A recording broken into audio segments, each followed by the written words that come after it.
Depende sa destinasyon ninyo. Ang Deputy Spokesperson ng Philippine Coast Guard, nasa linya na ho natin ngayong umaga, si Commander Michael John Encina. Commander, good morning po sa inyo. Sir, Yes, welcome sir. sa Good Radyo. morning. Welcome sa Radyo na TV pa, Double Wings sa Double B. Good morning, sir. Magandang umaga po. Good morning po, ma'am. Yan. Sir, nakaka-monitor na bang Philippine Coast Guard ng pagdami naman ng pasahero sa ating mga pantalan? Yung gumagamit po ba ng barko? Yes. Roro man yan o maliliit na barko, fast craft, yung gano'n na, Kasi, Commander? Ang sabi ata, 1.7 milyon Yes, ang ini-expect, dagsa no? ng mga pasahero. Well, so far as of the moment, ma'am, no, yung pong mga biyahero natin this weekend, medyo tumaas. But in the normal range pa rin po, ma'am, we are expecting po na pagpasok nitong ating Holy Week, dyan po pupukso yung mga pasahero. Lalo na yung mga Martes, Wednesday, no? Miyerkules, Commander, kasi yun yung buntot na eh. Tapos Holy Week na ano na yun eh. Bakasyon grande na para sa marami sa atin. Yes, ma'am, tama po kayo. At this coming April 13 din po, up to April 20, ang Philippine Coast Guard has been put into heightened alert. So ito po yung mga bagay na babantayan po natin sa ating mga pantalan. At hindi lang po, ma'am, sa mga pantalan, pati na rin po dun sa mga beach resorts at sa mga pangunahing tourist spots po natin. Kasi sa mga barko, ang babantayan nyo dyan, yung kargamento nila, yung bagahe nila, at saka yung bilang ng pasahero. Overloading. May utos po si Transportation Secretary Vince Dizon sa Coast Guard. Tiyakin na walang mangyayaring overloading. Paano po yung titiyakin na maisasakatuparan, Commander?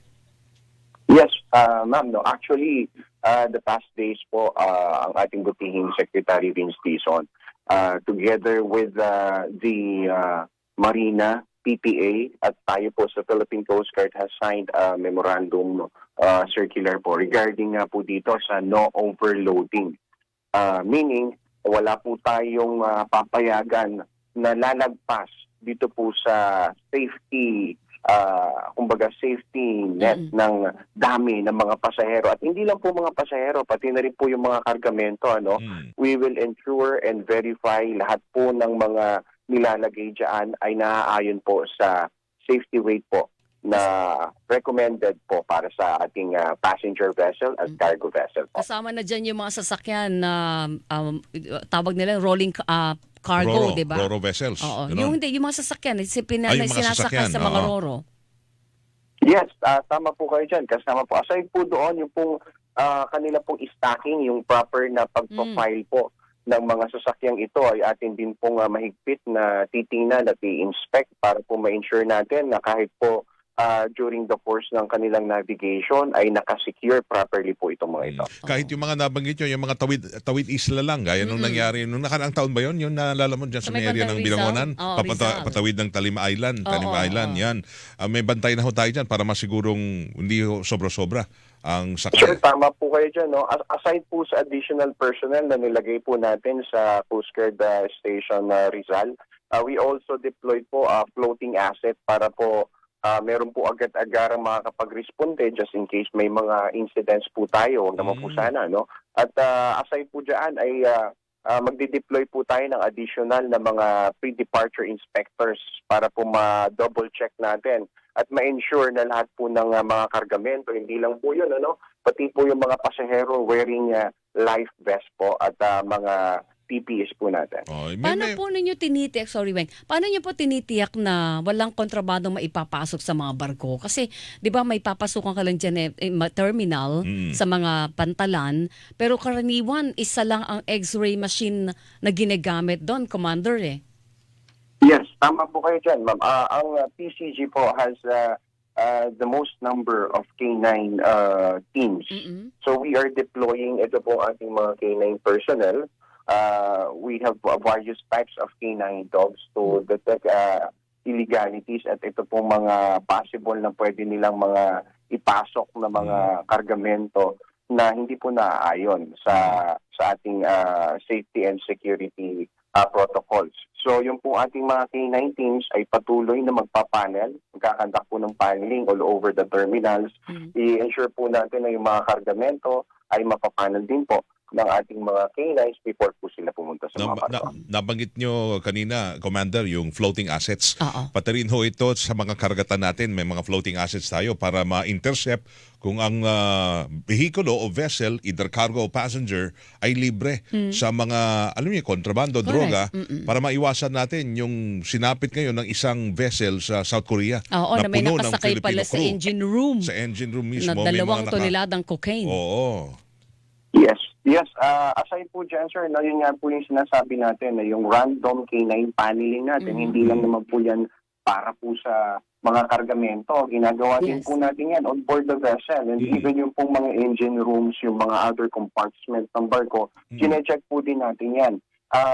Bukod po doon, meron po tayong team na tinatawag na Sea Marshal din po, na para po yung pong during the course ng voyage, particularly ito po mga malalayong biyahe, Manila to Cebu, Manila to Zamboanga, pinapa-onboardan po natin yan ng mga Sea Marshals natin. By then, may ensure po natin na yung pong security and safety na ginagawa po ng barko at ng crew during the voyage ay namomonitor po ng ating mga kasama. Ilang Sea Marshal per ship?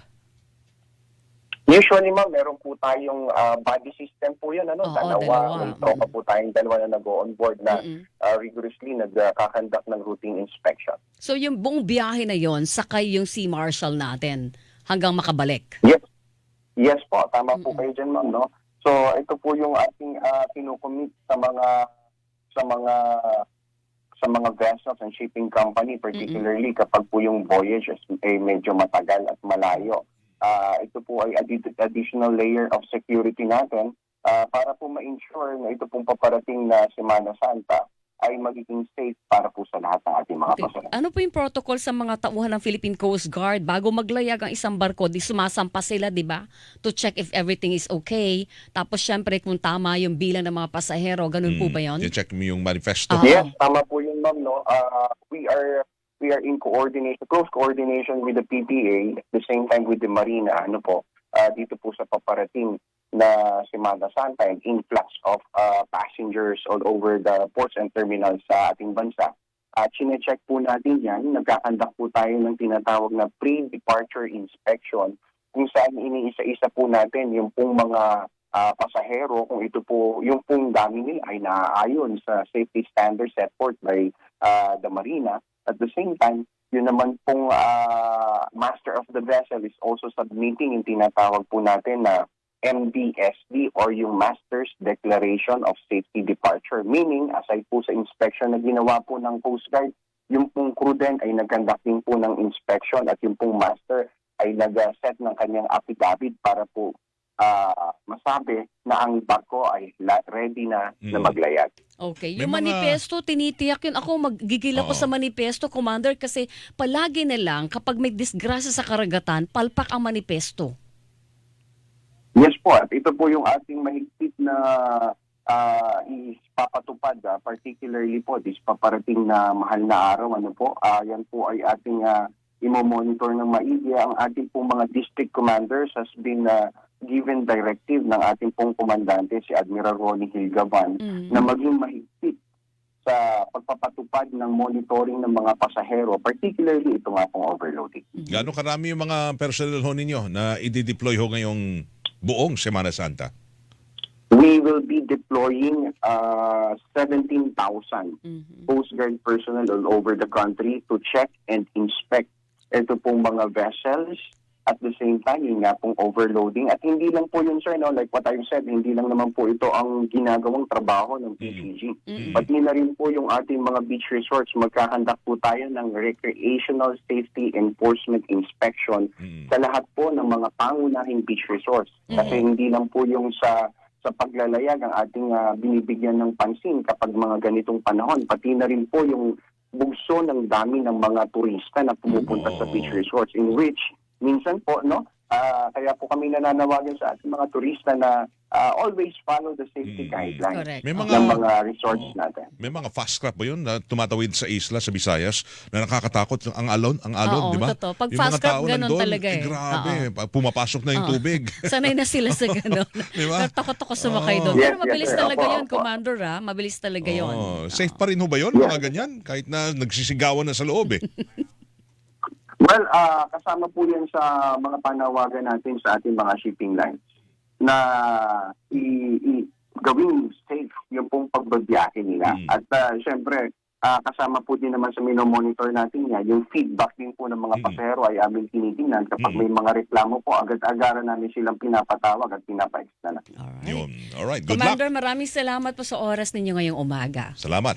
Thank you very much po sa inyo, sir, ma'am. No? Magandang Thank you. umaga din po. Salamat po sa inyo sa Philippine Coast Guard and good luck ha. Safe biyahe sa lahat at safe na pagbabantay. Nakausap natin ang Commander or Deputy Spokesperson ng Philippine Coast Guard si Commander Michael John Encina. Lora ho natin. Hilingan, walang pinoprotektahan.